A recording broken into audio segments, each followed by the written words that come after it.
What's going on, everybody? It's Tuesday night. Time to talk some football. It's your boy SAJ. I am coming to you live from. I can't believe I just forgot where I was going to be coming to you from. Um. Oh, I remember Showbiz Pizza. That's what I was thinking. Ah, what's up, everybody? I'm BD. Today I'm coming at you from the I can't believe it's Yogurt Studios. That's pretty awesome, bro. Not gonna lie. So, uh, Brian, um, had a pretty phenomenal game this weekend, didn't we, with the San Antonio Brahmas? We did. It was a lot of fun. Had a blast tailgating too. That that lot that we got to go into about noon, tailgate till about 5:30. Oh, that was so much fun. Yes. Um, what was your probably? What would you say was probably your favorite part of all that? The tailgate or the game? The tailgate. Uh Man, it seemed like maybe because we were in such a smaller space than Lot C, everybody was a lot more active and visiting the other tailgates, which is what we've always encouraged, which is what kind of what we wanted from the start. So like everybody was just walking around saying hi to the other tailgaters and meeting new people.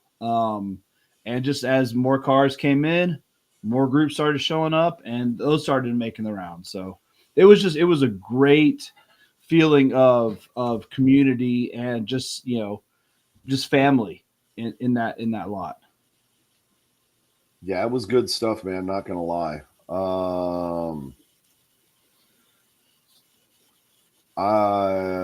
Sorry, I'm checking on some things.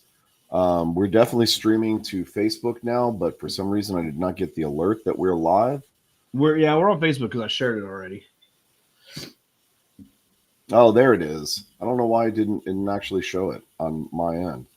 I mean, I am following us after all. I So, would hope so. um,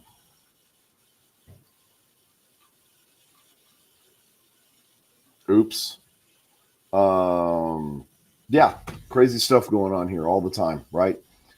Yeah, So, anyways, what's going on? Oh, it's Chris. What's up, Chris? that's right. Uh, Robert and Robert again. Um, I really enjoyed the tailgate. Like I loved the game, especially our new friend that we made. But it, the tailgating this time made it so much more like the way it's supposed to be. Yeah. People hanging out, everybody running around, kind of visiting everybody, talking to everybody.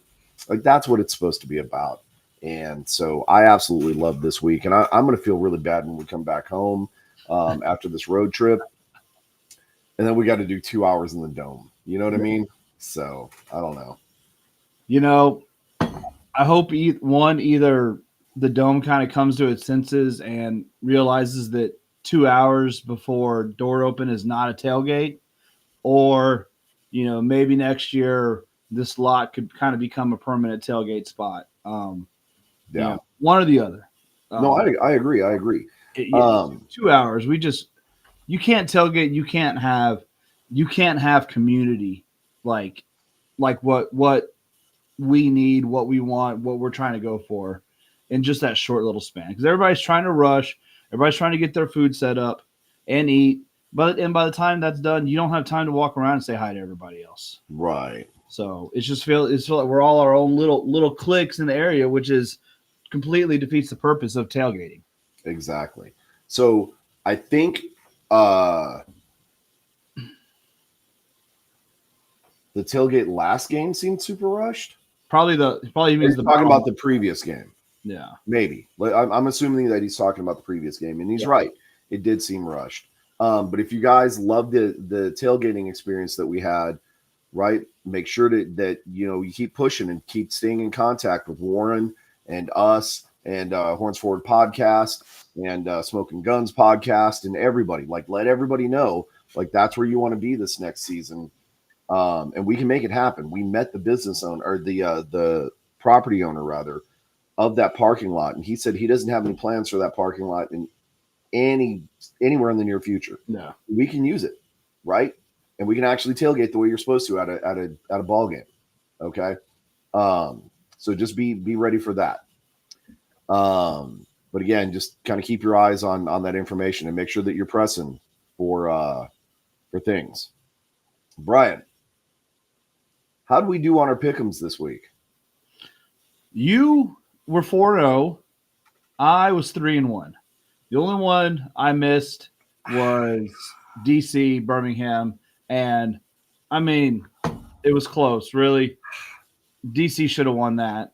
But DC should have, man. I don't know what happened. I don't know why they let their foot off the gas and let Birmingham actually get in field goal range. yeah. I mean, It was pretty rough. 1 minute to, get in field goal range is not, they left them too much time at the end there, but they still should have had it.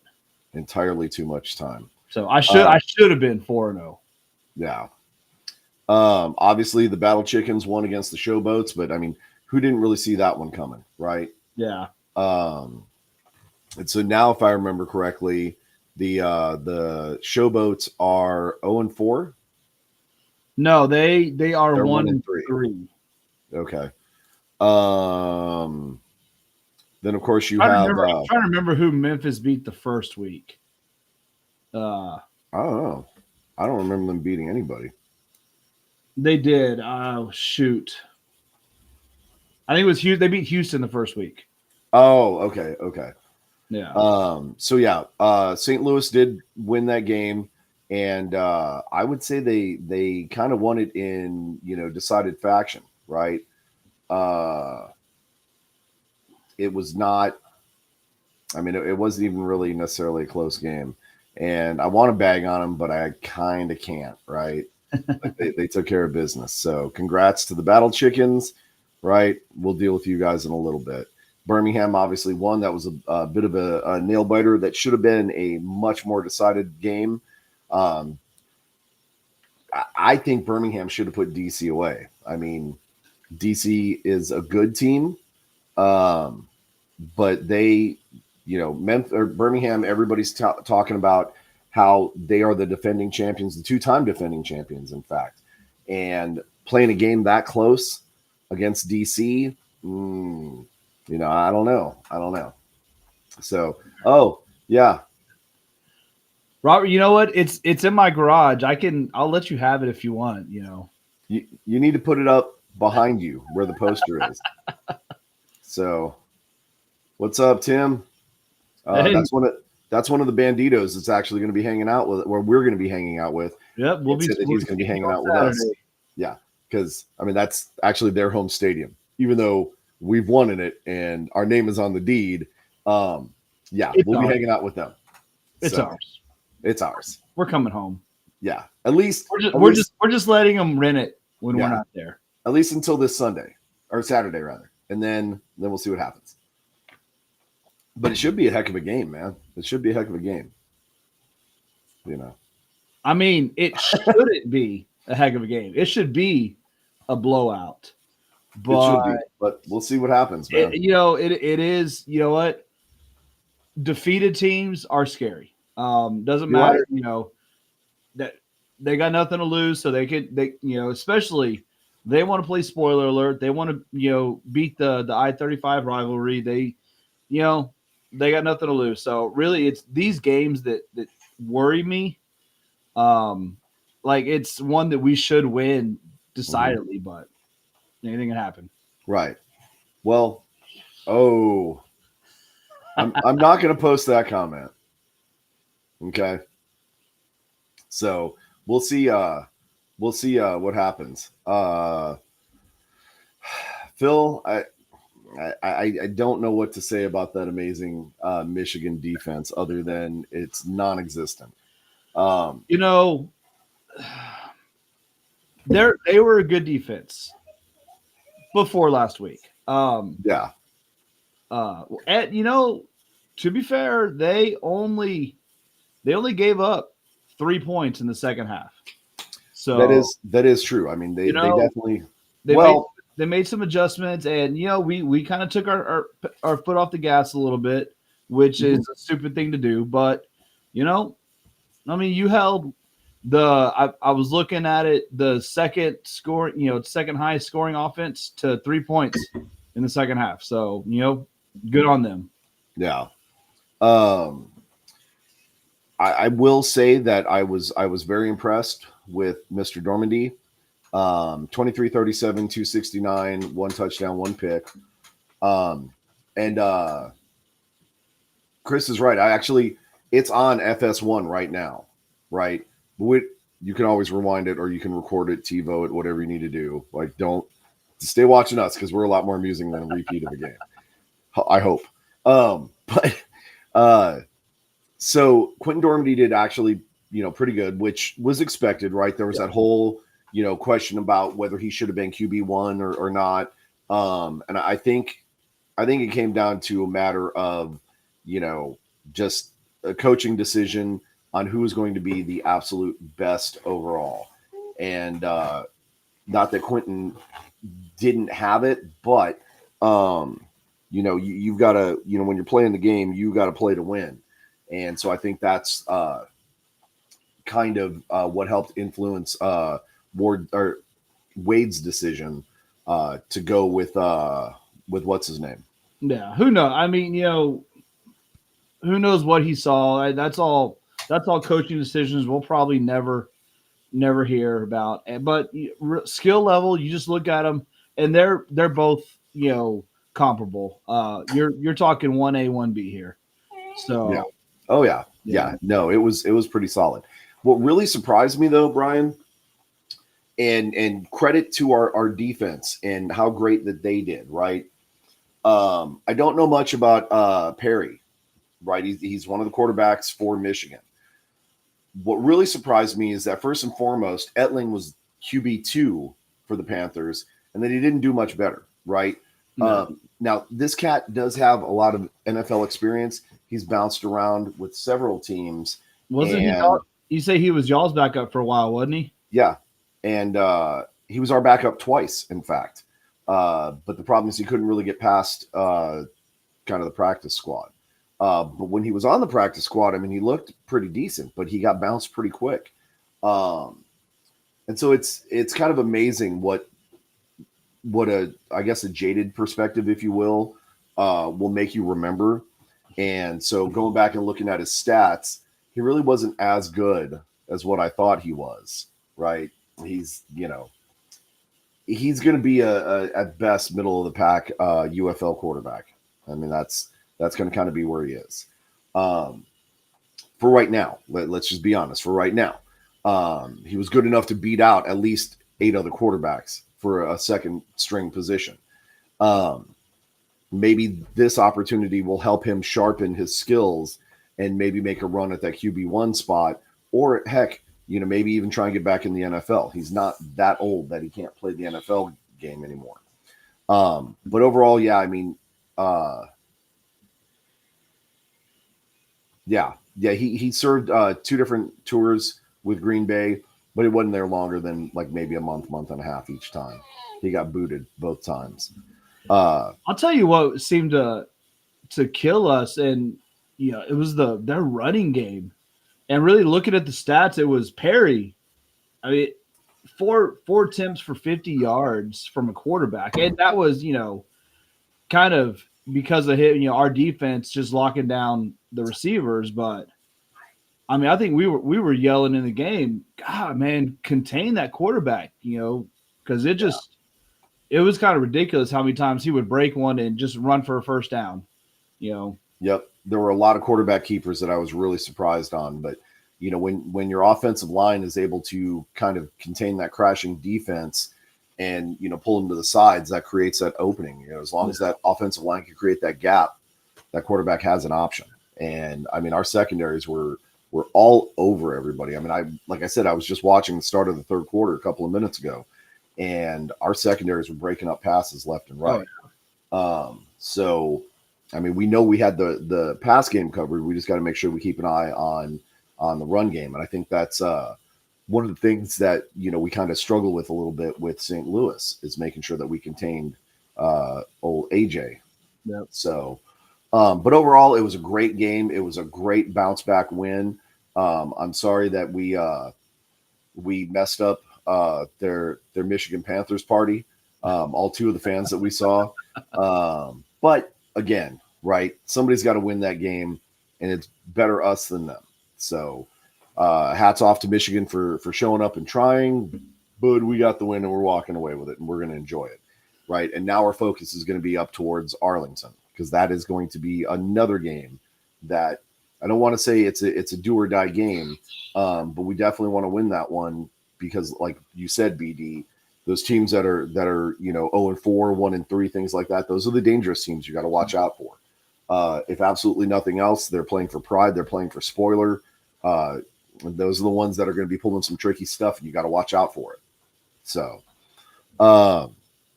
let's go ahead and kick over to. You want to talk about your buddy first?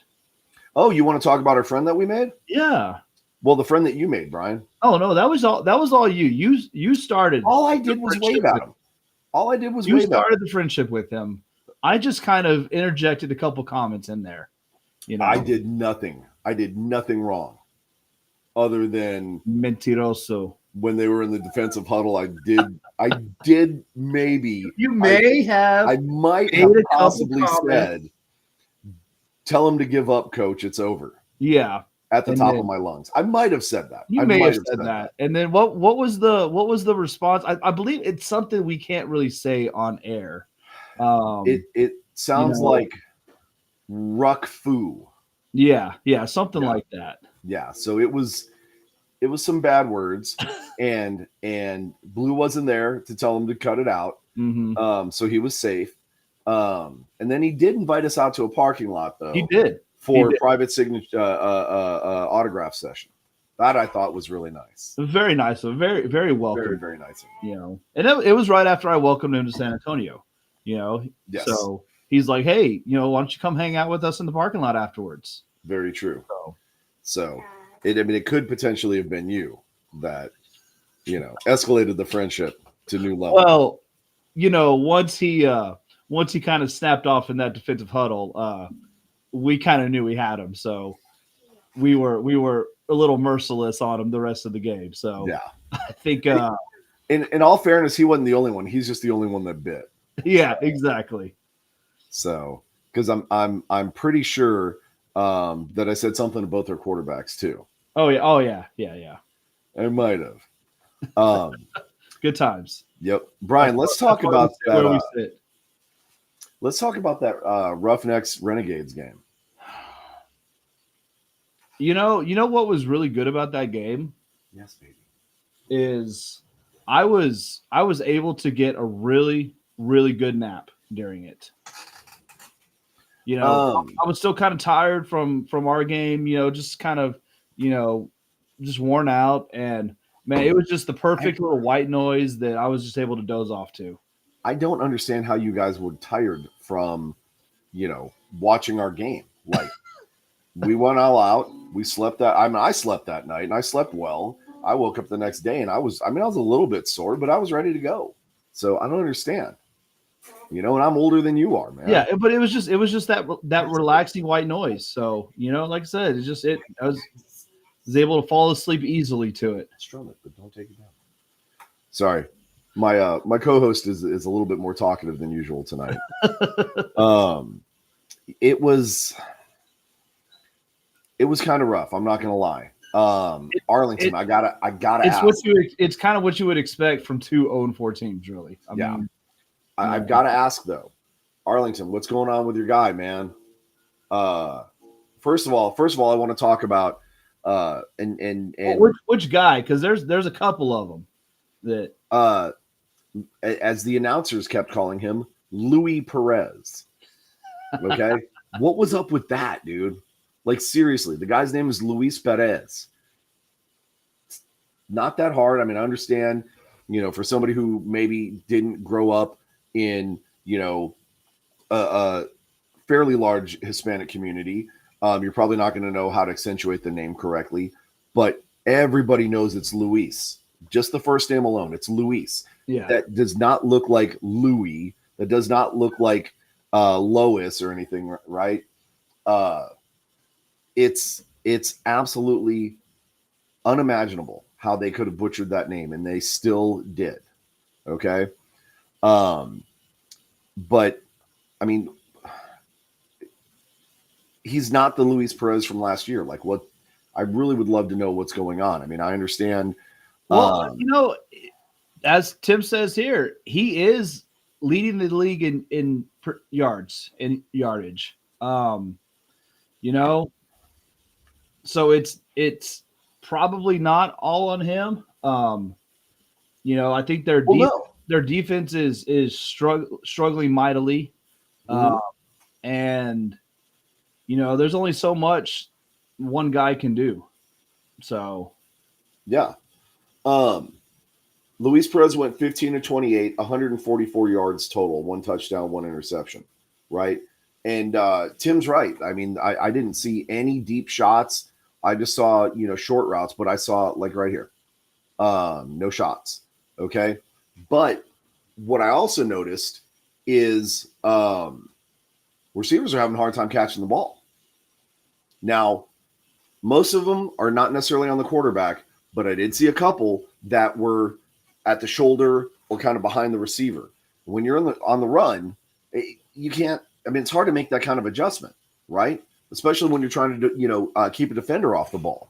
So there's maybe some chemistry mismatch there, maybe some communication stuff. I'm not sure, but he's got to turn it around, man. I mean, we're almost halfway through the season, and they're 0-4. So not against us. Don't turn it around against us. But next week, y'all maybe next week, right? Maybe you guys can go 4-6. I'd be fine with that, and 4-6 can still sneak in the playoffs. Then you've got on the other side of the ball, one of our former quarterbacks, right? Reads, is it Sinnett or Sinnett? Because I always, huh? I think it's Sinnett. Well, again, tell the announcers because they called him Sinnett the entire day. Okay. Right here. Receivers seemed frustrated after the game. I mean, I would be too. Potentially injured, right?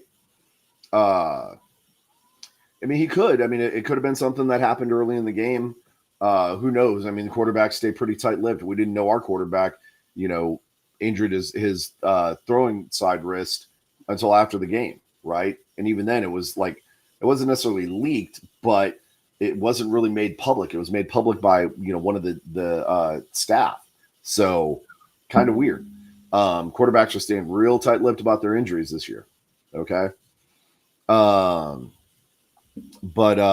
on the other side, you got Reed Sinnett that went 18 to 28, 191. Arguably pretty good numbers.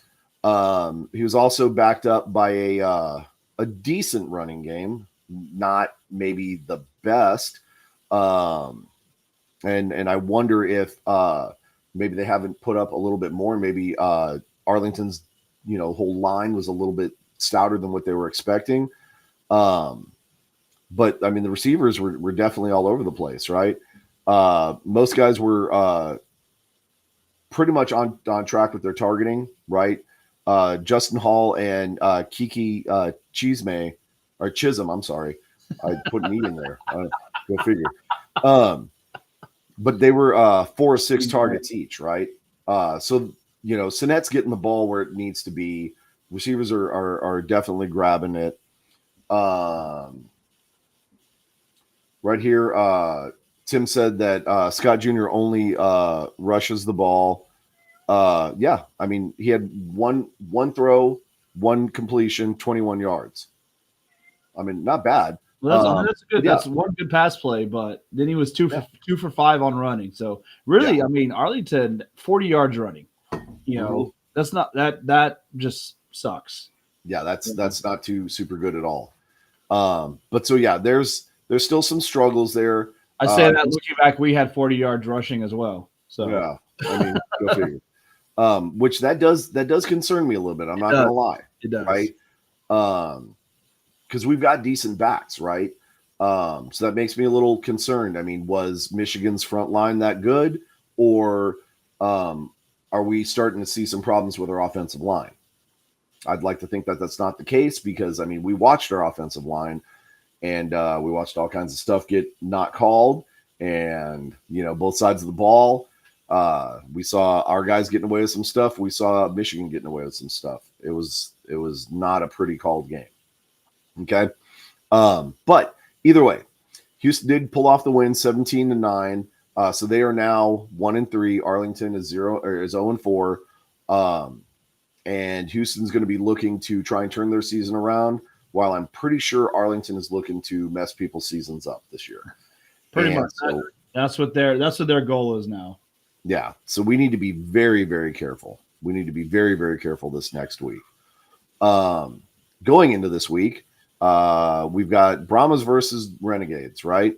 We all know who we're rooting for. We know who we're picking in that one. You've got Birmingham Stallions versus Houston Roughnecks. Now that Roughnecks have a win, could they potentially be a threat for Birmingham, who is the only undefeated team? Right? We saw what happened to DC last year, who was the only undefeated team going up against Orlando, right? And our guy, Quentin Dormady, took it to him. So could that be the upset of the week? You've got St. Louis Battlehawks versus the DC Defenders, and they're playing a good game. That's going to be an incredible game. And then of course you got Michigan Panthers versus the Memphis Showboats, right? That's going to be another divisional game. But let's go ahead and get your take on things, Brian. Who do you think's getting what? So I'm picking this week. I'm picking obviously the Brahmas. I'm gonna go Birmingham. I'm gonna go. Oof. Man. I'm gonna go DC, and I'm gonna go Michigan. Okay. So I'm only picking one home team. I'm picking DC. Right. So I am going to be picking 2 home and 2 away, right? Pretty sure Brahmas are going to be able to capitalize and get this win. Fingers crossed, right? It's up in the air. It's going to get dicey. We don't 100% know. Okay. But I'm going to pick Birmingham over Houston, right? We are going to pick St. Louis over DC, and I'm going to pick the Showboats over the Panthers. Okay. So you are only picking one home team then. Oh, I am only picking one home team. Yeah. I'm sorry, I got confused because I thought our game was going to be a home game. Well, I mean, it basically is. But it should be a great weekend of football. I want to make sure that I highlight this comment right here from Tim. Guys, the Banditos organization is going to be hosting a food drive at Choctaw Stadium. If you are in and around the area, bring by some canned goods, some non-perishable items. Make sure you drop them off and help support the Banditos and the Arlington Renegades. We're going to be bringing stuff up from San Antonio. We encourage everybody else that's going to be going up from San Antonio. Bring some stuff also, right? Make sure that you're supporting a worthy cause with some really good dudes. And let's there you go, Brian. Yeah. It's let me take that out of there. Stop.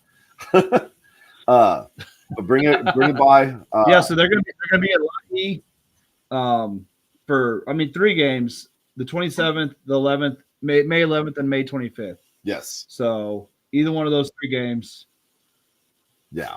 So and we've got a contact here. If you got any questions, you can bring, donate clothes or whatever. So obviously, it's a great, great charity, a great thing to do. We love when our fans of teams do stuff like this for their communities.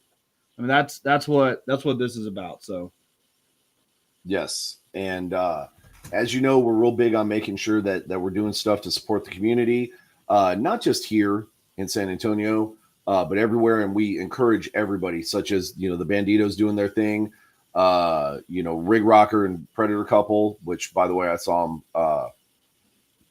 pop in here. What's up, Rig? I posted that beer or that picture of you drinking a Brahma's beer. 100% I did. And but again, we want to make sure that the folks that are taking the time to go out there and do this on their own time, that they are being supported and that they feel supported by their community. So we encourage everybody to go out there, help out the Banditos with their food drive, help out any of your local clubs that are looking for a little bit of assistance, and just be a good person, do the right thing. Okay, speaking of doing the right thing, sounds like San Antonio finally did the right thing this weekend, didn't they, Brian? Gunslingers, yeah. They pulled a Houston and got their first win. Yep. This one, it was a convincing win. I mean, 60-36. That looks like kind of the team we were expecting to see this whole season. Yeah, and it wasn't like the Tucson Sugar Skulls were necessarily horrible. I mean, they were 1-2, and San Antonio was 0-2, right? Or I'm sorry, 0-3. Yeah, and so very, very nice, very, very nice game. I mean, really looking at the kind of the scoring plays and stuff, it was never really close. I mean, San Antonio got out to a 16-0 lead, and really that was I guess Tucson scored once, 8-16. But after that was it. San Antonio went on a run and never got close again. Yep. So meanwhile, up north, Frisco, of course, didn't have a problem. They wound up winning against the Tulsa Oilers in Tulsa, 60-32. And looking at the stats, this is much more like the Frisco team that we're used to, right? Putting up big numbers in the quarters. They looked like they struggled a little bit in the third quarter. Maybe Tulsa had some answers, but then they made some shifts, and Frisco was able to eke out another 14 points against Tulsa's 7. So pretty much in control the entire game, no problems. You've got Phil here said they were controlled all three phases right from the start. And hey, our friends from Pro Arena Talk, who I seem to keep butchering every single week when I talk about these guys.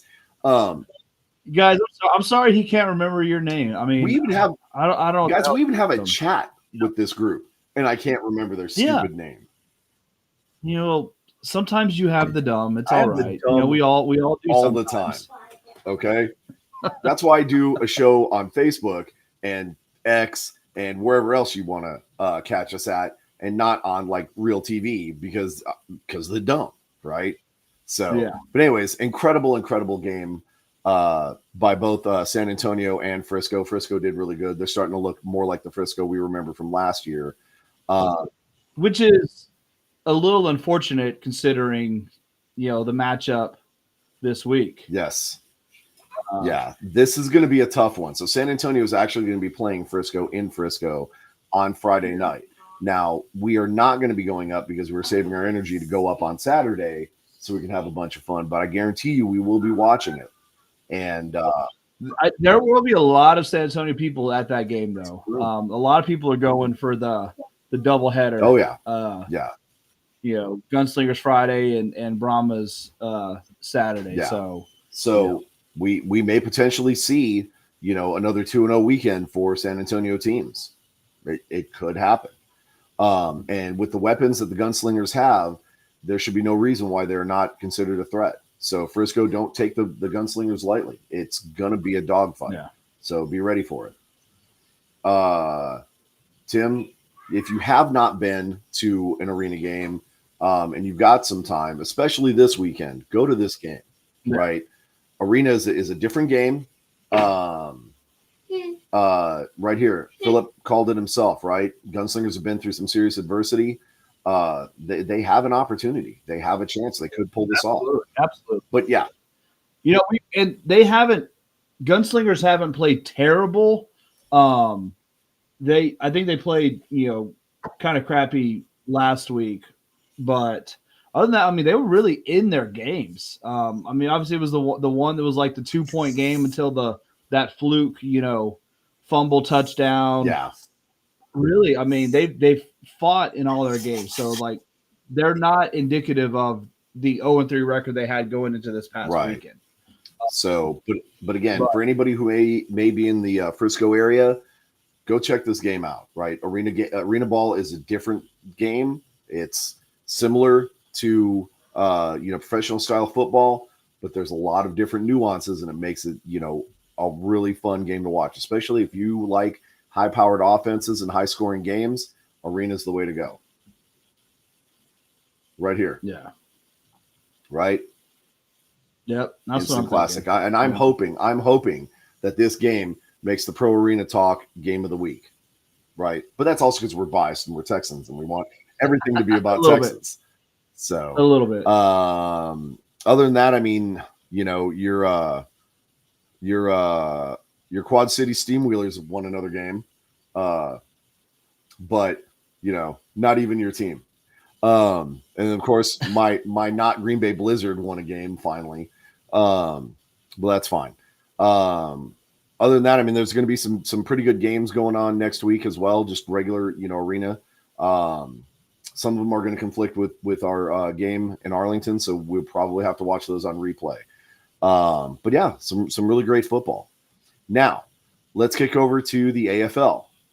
And not talk about it because there's not a Texas team there, and you couldn't find out anything about them anyways because they don't update their stupid website, right? The season, I believe, is going on right now, and I can't find information on their homepage. So I don't think they've kicked off yet. I think it's like soon in a month or something like that. I don't know. You know what is getting kicked off? This website. Bye. Let's talk about another Texas powerhouse team, and that's going to be the Corpus Christi Tritons. Okay. What's up, Jackie? Let's go. Horns forward. Again, I would love right here. Philip said they're kicking off this weekend. Okay. So we may actually have a bunch of football to watch, but we'll see, right? I agree with Philip's comment here that it's supposed because did you hear about the fiasco that is New Orleans?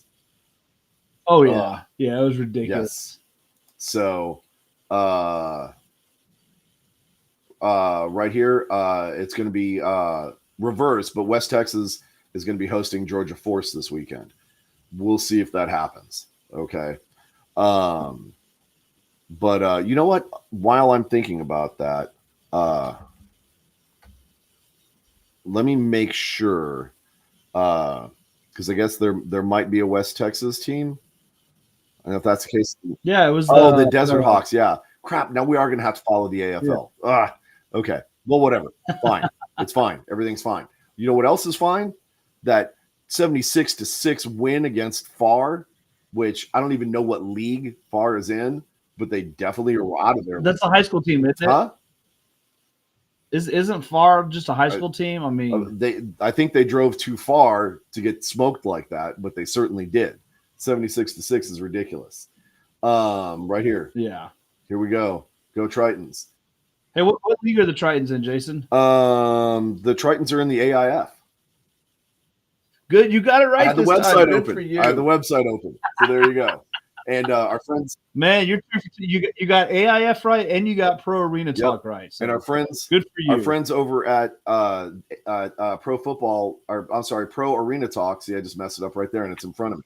And there you go. There you go. You just screwed it up. Because I don't even have the quarterback's name, but he threw for like 856 yards, and he scored like 3 unicorns or something like that.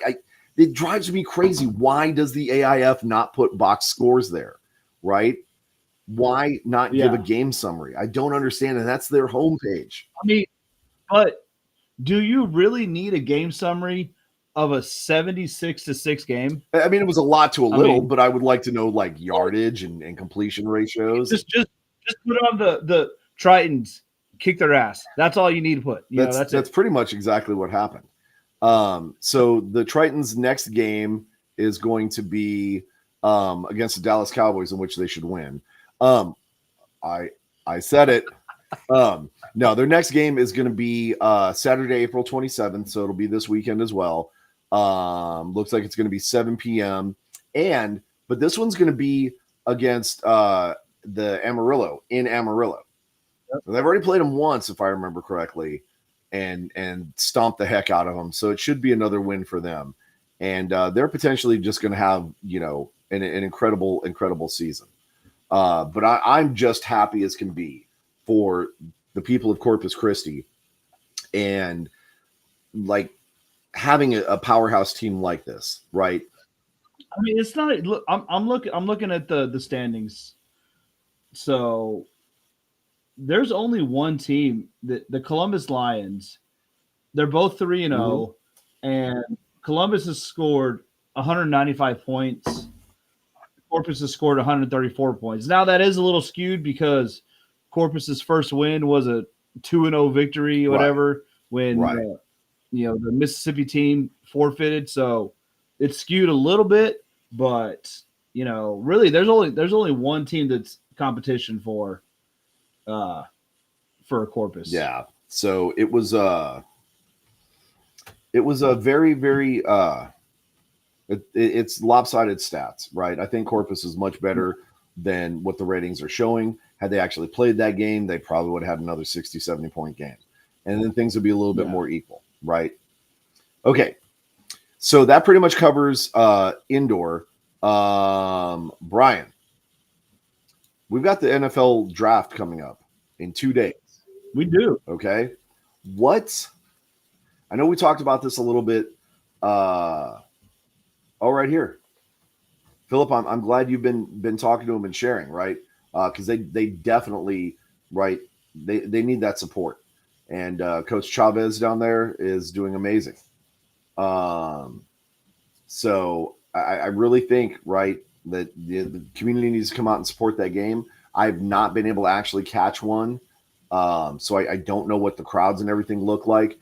But I've got to believe if they're gaining this kind of traction and this kind of momentum, that people are going to come out and support them because, right, you've got the hooks, but what else do you really have down there? Besides fishing and just kind of normal stuff, right? There's not a whole lot of sporting events. So this, and plus it's in the air conditioning, right? Because the American Bank Center is actually a really nice facility. So this could be the thing that people really kind of latch onto. They just, if they haven't checked it out, they really need to go out and check it out and give it a chance. It's a lot of fun. We remember, Brian and I have very wonderful memories of going and watching the San Antonio Talons at the Alamo Dome, which was a horrible facility for arena ball. It was like watching the Spurs win the playoffs again, right? We have some great memories watching the San Antonio Gunslingers in the San Antonio Rose Palace, which is a rodeo arena. And we've got some great stories about that place, actually. That's where this came from. Yeah. And you notice Gunslingers Amarillo when they were with the AAL. Yeah, and you notice it's opened. So Oh yeah, of course. So that collector's item is no longer a collector's item. Now it's just trash sitting on your shelf. I just have it for the can. The beer was delicious. Yeah. Okay. NFL draft. Brian, what are you expecting the Cowboys to do here? I think oh shoot. My monitor just went blank real quick. Sorry about that. I think they're gonna probably go offensive line first round. They've lost a lot, with the center and their tackle departing. So that's kind of where I think they're gonna go. Okay. Wow. I probably shouldn't have put that comment up. But yeah, but it's probably accurate. Okay. Philip, no, I didn't get into a fight with anybody, and it wasn't just me, right? Like, so it wasn't Jay. It was me. Didn't get into a fight, but he did come up and get into my face. Um, Yes. he just wasn't happy with me when I told him that he could play better. It's So probably the way you delivered the message, Brian. I I don't think so. I Do you doubt think that. he's just interpreting what you were saying, or misinterpreting? Probably he just took it the wrong Okay. way. I was offering up some constructive criticism, and he just obviously is not a fan of stuff No, like that. no, he So definitely was not a big fan of you trying to help him out the way that you did.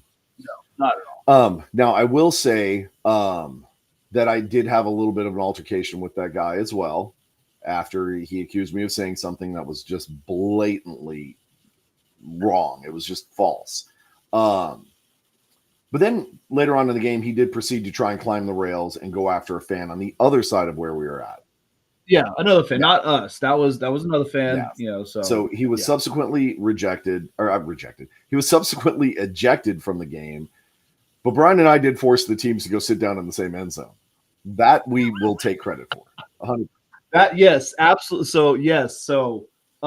Philip, yes, it was the Austin Wild. They played us 2 weeks in a row. That first week, the teams used to line up on the side of the stadium where we were at, and the next week when they showed up and were getting set up on the side where they normally are, we saw our friend again and we said hi to him. And about 2 minutes later, the entire team proceeded to go to the other side of the field. So yes, that was why they changed sides. Yes. So yeah. It was kind of us. It kind of wasn't us.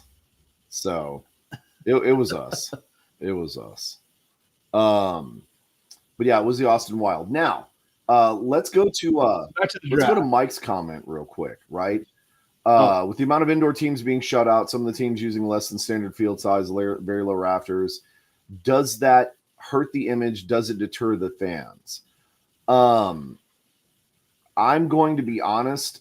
I think that oversaturation of the marketplace does in fact hurt the fan base yeah, and the quality of product that you're trying to produce. Right? Uh, Taking the financial aspect of everything out of the equation, if the UFL, for example, would have kept the original 16 teams that they had, 8-8, I don't think we'd be seeing as good a quality of football as we're seeing right now. I think no, I think definitely we'd be not. seeing like two or three extremely dominant teams, a decent amount of mid-range teams, and quite a few more towards the bottom of the barrel teams, if you will. And I think honestly that it is, oversaturation, all the different marketplaces, all the different whatever, and especially the AFL trying to come in and bully their way back in, like they still have some kind of Yeah, credibility like they used to. I think that really does hurt the product. Um, Not even talking about like the mishap of the field in what was it, Mississippi? Yeah. Mississippi. Um, things like that. Um, And you've got so yeah, like the field of Mississippi for the AIF. I mean, you have whatever the hell's going on with the NAL, with which once San Antonio and Jacksonville left, they absorbed the entire CIF, and then dropped two of those teams. Who knows what's going on with that? So there's not a Texas team, so we don't follow them at all. Um, and you've got the IFL, you've got the AIF, you've got the AFL that's trying to restart it, and like you said, bully their way to want to be the top of the leagues. And you're absolutely right. Oversaturation to a you know with a poor product is definitely going to hurt in the long run.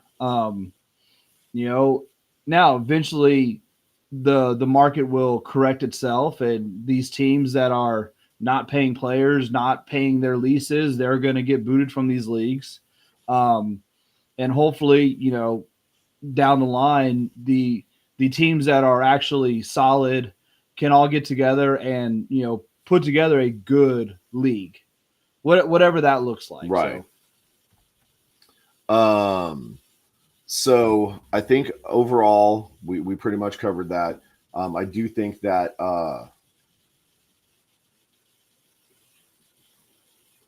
I'm sorry, Philip's comment caught me. Yeah,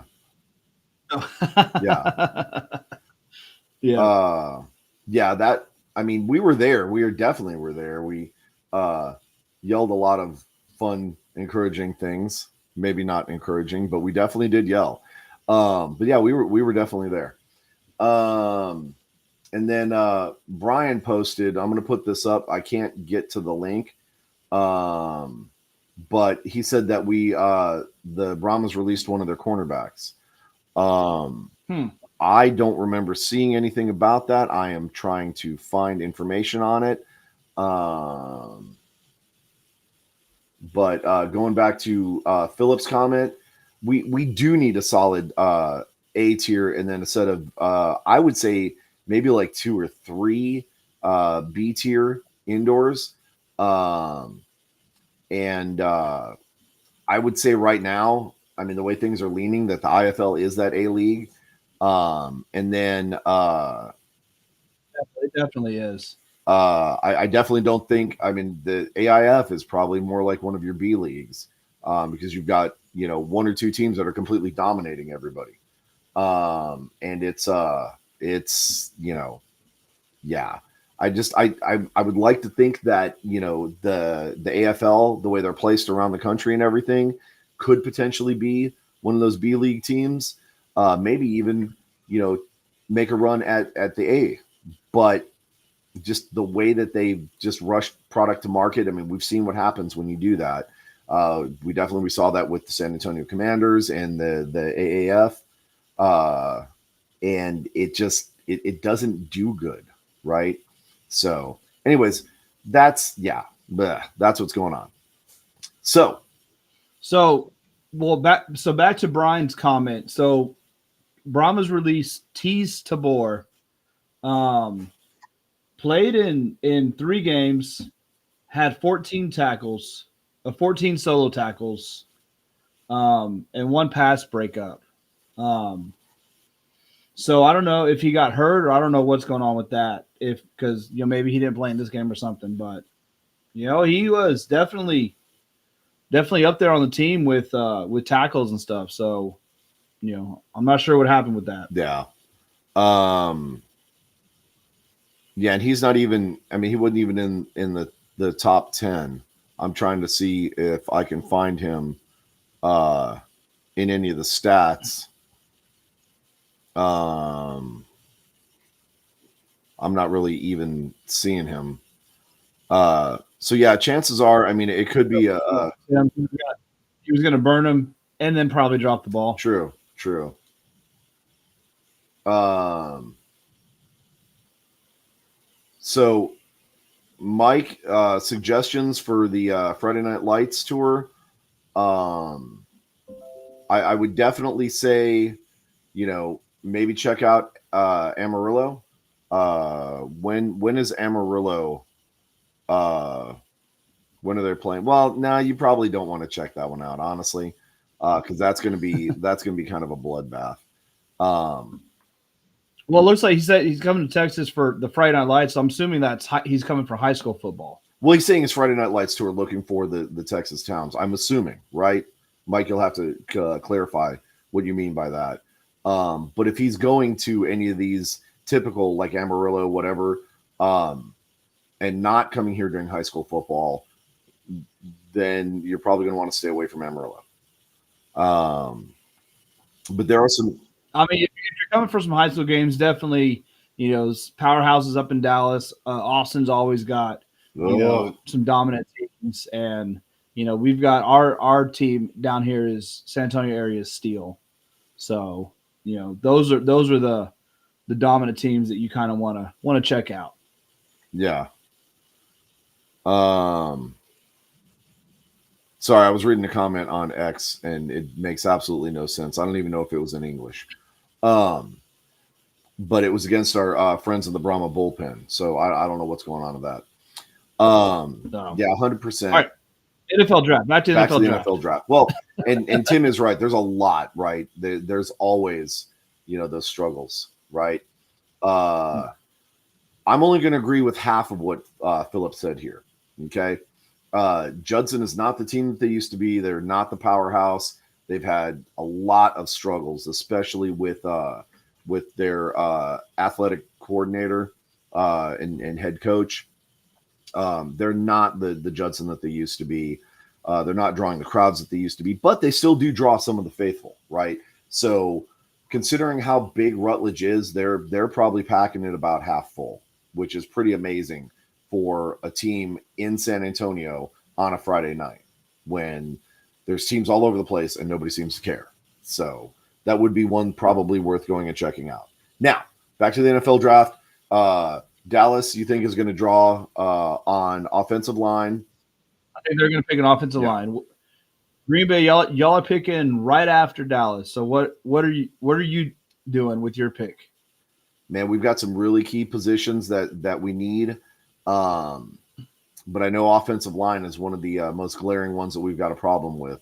And so they're probably going to wind up picking offensive lineman somewhere also. I just don't know who, right? Because there's too many teams in front of us clogging up the path there. So you guys may pick somebody that I wanted. Who knows? So looking at the NFL mock draft, Todd Archer has us picking Graham Barton, who's a center out of Duke. He's got and then Rob Demovsky has you guys picking Cooper DeJean, cornerback from Iowa. And while that would make some sense because we are struggling at cornerback also. We lost at least one good player, and the two that we've picked up in the last year or two have not developed quite the way that we were expecting them to. And it's just not, we're not where we should be. I'm looking at 7-round draft that is not showing. Hang on, let me find round one. This one's by Chad Reuter, and he's saying that we're all the way down at the bottom of the list. Why they got to do that to me?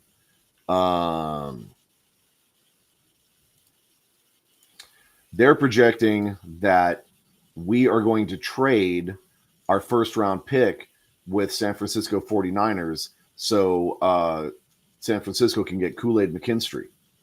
I don't think we're trading that pick, man. I think that's a bold prediction, and I hope to God it doesn't come true,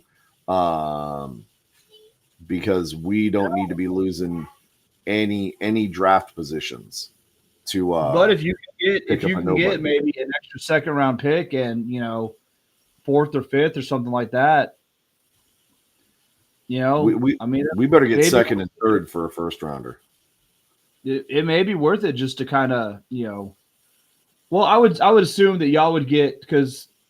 Well, that puts us at you guys. Yeah. So you guys pick 25th. They pick 31st. Obviously, you swap the picks, and then you get like a second or third rounder in exchange for it or something like that.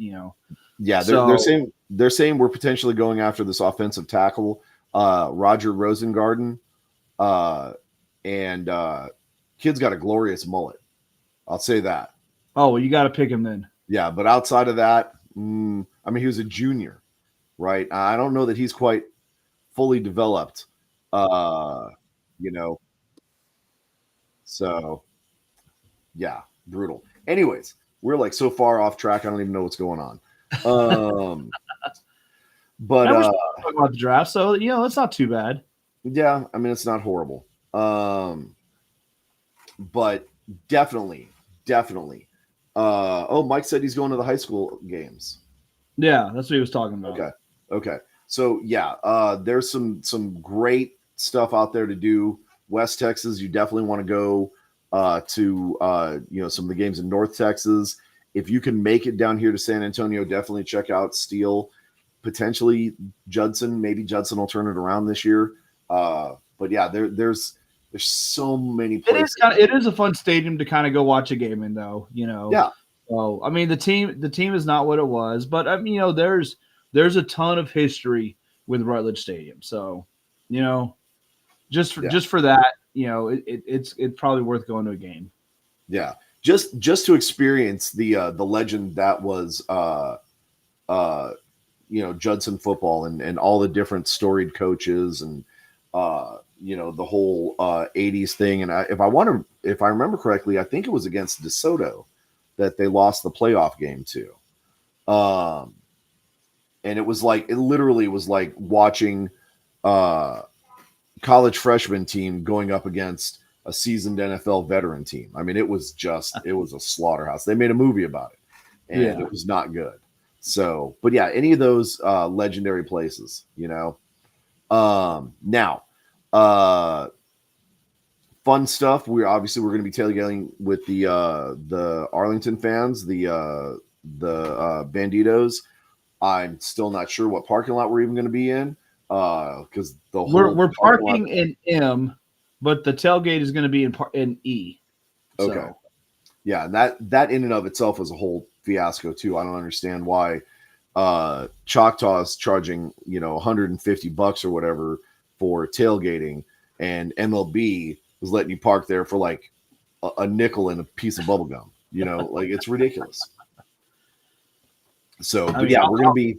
I'll walk half a mile to save $100 in parking. So, yeah, you would. Yeah, you would. It may take you an hour, but yeah.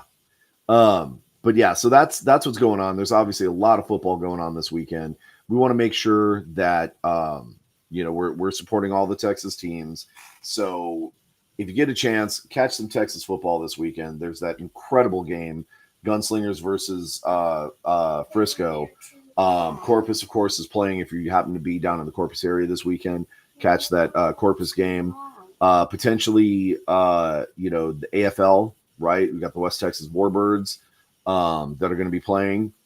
Maybe. I mean, we'll see, right? And then, of course, we've got our San Antonio Browns. Or Desert Eagles, I'm sorry. Yeah. It's hard to make that switch. They'll always be the Warbirds to me. Which is still probably a better name than St. Louis Battlehawks because nobody associates them with any kind of attack helicopter. They just associate them with a bag of or a bucket of KFC chicken. I said it. I don't care. But anyways, okay. I think that pretty much covers everything. Brian, you got anything else you want to talk about before we check out for the night? No, that is it. Okay. Big shout out to Philip and the whole Smoking Guns podcast. Shout out to our friends at Pro Arena Talk. Everybody that came in and watched us, thank you so much. Appreciate you. And make sure you're watching football this weekend. Keep Texas proud. There's a ton of it. So go indulge all weekend long. Go indulge. Horns forward. We'll see you guys later. Guys.